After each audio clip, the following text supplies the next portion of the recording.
We are talking The Hem. This is written and directed by Tyler Russell, and it's a found footage movie. So the story focuses on a group of 3 document filmmakers, and they are wanting to investigate this kind of urban legend of this church which has been abandoned for many years, and it was the source of some tragedy some years ago, and the locals of this particular kind of American town do not want to talk about it.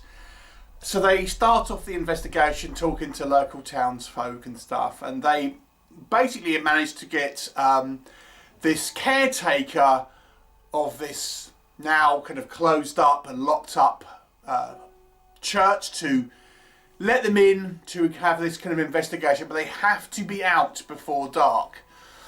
And inevitably they are late and end up getting trapped in this church along with this caretaker, but it seems they are not alone. What will happen?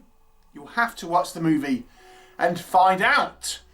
So let's discuss The Hem. So this very much plays like a somewhat typical kind of found footage movie to you. If you are a fan of this kind of subgenre or this style of filmmaking, there's lots to kind of enjoy in regards to that style of movie that you have enjoyed before. You know, it starts off with the Blair Witch style interviewing the kind of the locals and things like this, going to the initial part of the investigation where it all seems relatively innocuous first of all, but inevitably things going to start going wrong and more supernatural as the sort of film progresses. So, you know, it follows that sort of template, which you could argue maybe it's not particularly original, but obviously it is using a template which has kind of worked for kind of many films before it. So if you've enjoyed those films before, you'll probably enjoy this one again. Here's my biggest plus point on this movie though, is I think this location that they've used looks fantastic. I mean, it looks properly run down, but it is this sort of you know, area which is quite large, so you can understand that the people are kind of like getting kind of like separated and things like this, and it looks pretty scary. And credit to Russell, the filmmaker here, we have these sequences where the movie kind of ekes out this sort of build-up, where we have our protagonists kind of investigating this particular kind of church, and there's no power to it, so they're actually kind of using a generator to give them light, and the generator runs out, so they are in the dark, like properly in the dark, outside of torches and kind of lights on the kind of the phones and things like that. So you have this kind of slow sort of build up in this kind of dark, eerie kind of location, and they use something which is otherwise a source of joy and things like that to kind of add this kind of terror, because this church seemed to be some type of dressmaking facility, I guess, as well, and there's all these kind of wedding dresses all kind of like hung up all over the place, and there's maybe this kind of like woman in white who's kind of wandering around the abandoned church, and so we have these rooms with all these kind of dresses hanging up and on mannequins and things, and it looks, you know, genuinely quite eerie and creepy at times. And I think it's because of this kind of low light that they've incorporated into the narrative. You know, it works really well having this otherwise, you know, sort of item which ultimately is normally for you know, a source of joy for many people, as this sort of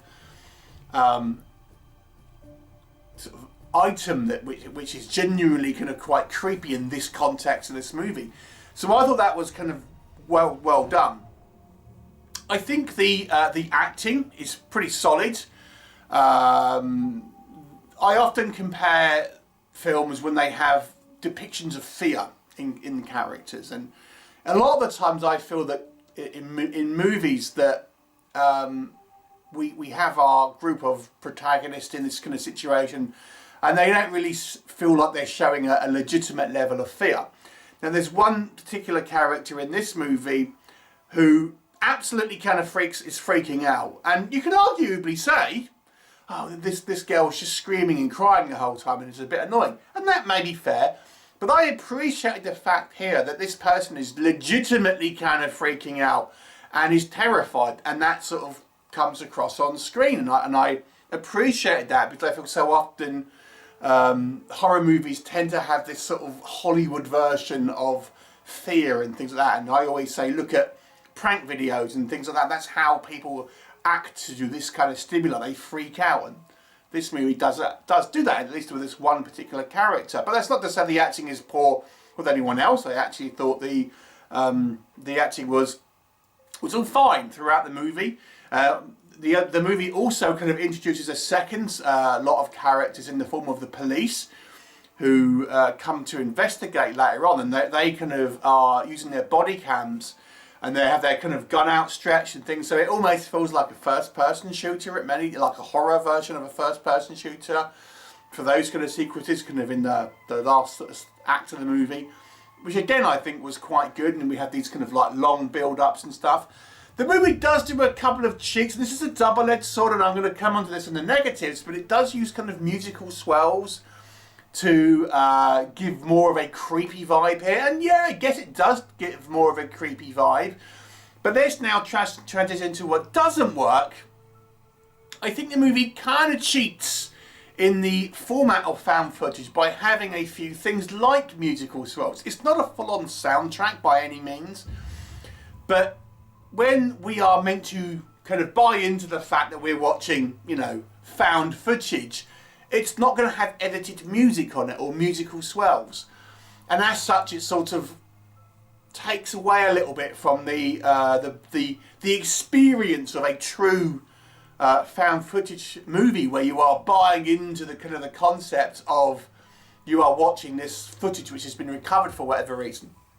The second thing I would say that kind of is also that issue is that the movie is interspliced with footage of the police, which is not found footage, watching the footage, and there's not loads of it, but there are, you know, scenes where the police are reviewing these tapes at the station, and that's filmed in a traditionally filmed style.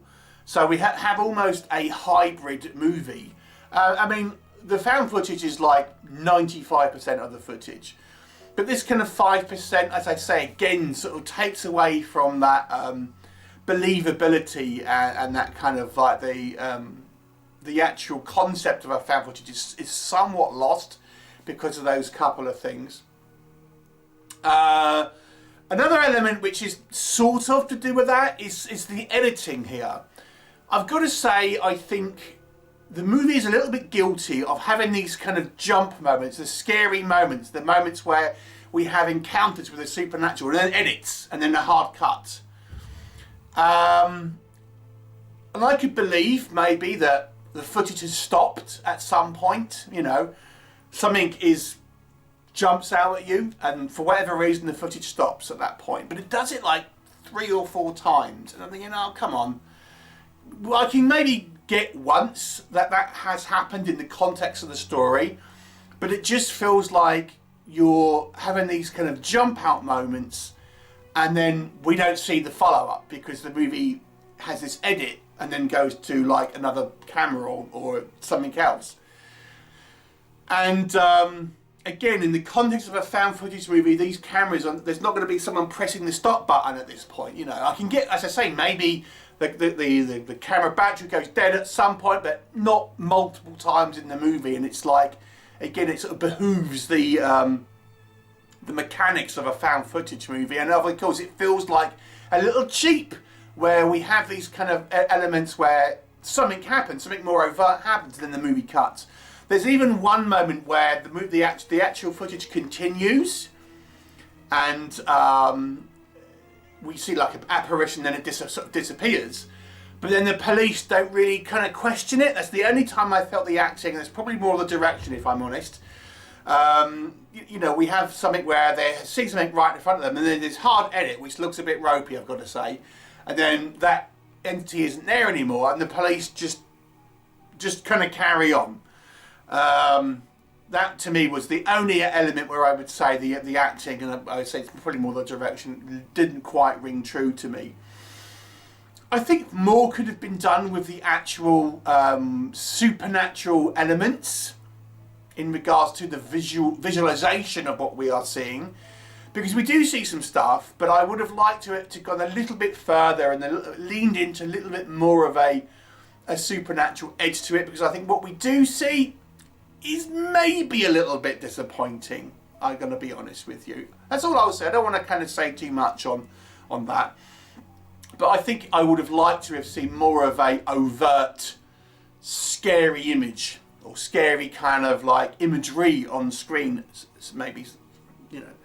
I also think the movie's a little vague on regards to what actually has happened to these characters. It kind of feels like we don't actually know where this kind of, where these characters actually ended up. The movie's a little kind of ambiguous as to what's actually kind of happened, you know, to these kind of individuals after the kind of the film ends, or at least, you know, towards the end of the movie. It doesn't really feel like you kind of get to know where these characters ended up.